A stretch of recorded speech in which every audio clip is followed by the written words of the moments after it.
வார்த்தைகளால் இல்லை, நம்ம வாழ்வால தான் பேசணும். சில சந்தர்ப்பங்களில் நமக்கு பேச முடியாத சூழ்நிலை அமைஞ்சிருக்கும். அந்த சூழ்நிலைகளுக்காக வருந்த வேண்டிய அவசியம் கிடையவே கிடையாது. தேவையற்ற வார்த்தைகளை நம்ம அடக்கி பெருசாக பேசுகிறத விட தேவையானதை சுருக்கமாக பேசி பழகிக்க எப்பவுமே நம்ம கற்றுக்கணும்.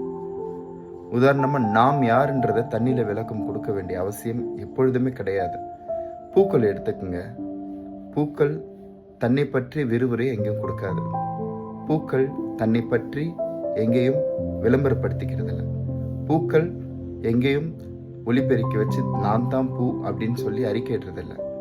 ஆனால் பூக்கள் தன்னுடைய வாசத்தால் தான் யார், எந்த வகையான பூ அப்படின்றத தன் வாசத்தால் அறிய வைக்கும். அதுபோல் நம்ம வாழ்க்கையால் நாம் எப்படிப்பட்டவர்கள் என்று நாம் நம்ம சுற்றி இருக்கிறோம்